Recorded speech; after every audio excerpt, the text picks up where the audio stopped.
Salut à tous et bienvenue dans notre tour Agrica des initiatives qui luttent contre le gaspillage alimentaire. Aujourd'hui, on est à Bordeaux, à l'espace Darwin, car ici aussi, ils luttent à leur manière contre le gaspillage alimentaire.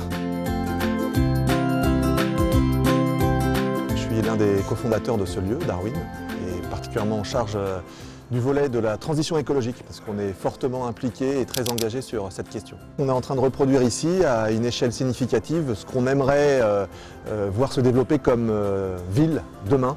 Une ville hybride, une ville résiliente, une ville qui tienne compte de l'économie de ressources nécessaires, des émissions de gaz à effet de serre, et puis surtout une ville solidaire avec des habitants, des occupants qui s'entraident plutôt que de se tirer la bourre. D'après EcoCert qui nous a certifié, on gère le plus grand resto bio de France. On sert ici 3000 couverts par semaine. On va voir? Ouais. Jean-Marc, est-ce que tu peux nous décrire un petit peu les initiatives que vous avez prises pour lutter contre le gaspillage alimentaire? Oui, alors déjà on a un village de réfugiés qu'on a monté pour accueillir des migrants, pour accueillir des personnes vulnérables. Et on peut aiguiller les plats qui n'ont pas été consommés et qui sont encore consommables évidemment vers ces personnes. Donc en relation hyper locale, puisque c'est quelques centaines de mètres qui nous séparent de ce village. Et c'est aussi une façon de ne pas perdre de la ressource qui a été cuisinée et qui peut encore être consommée. C'est une première façon de répondre à la question.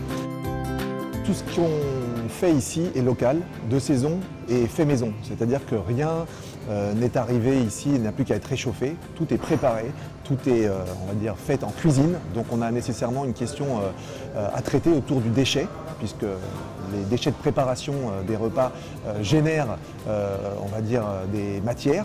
Ces matières vont dans nos poubelles, donc on trouvait ça stupide de ne pas l'utiliser pour composter notamment, et on a créé notre propre entreprise de compostage de biodéchets.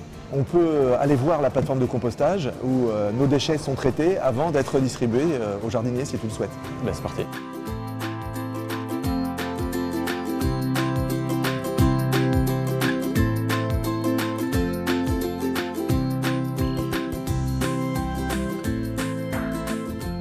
Ici, dans tous ces bacs, on a les déchets du restaurant et puis de nos différents clients qui sont apportés, mélangés avec le broyat qu'on trouve ici, la manière carbonée, et tout ça donne un très bon compost qui est entreposé ici, par exemple, on le voit, un compost de haute qualité puisqu'il est exempt de tout détritus plastique notamment.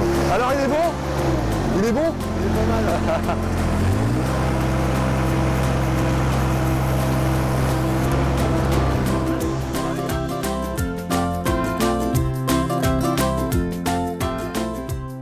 Bon ben Jean-Marc, merci beaucoup Avec plaisir, pour cette merci. visite. Et puis nous, on se retrouve très vite pour d'autres initiatives.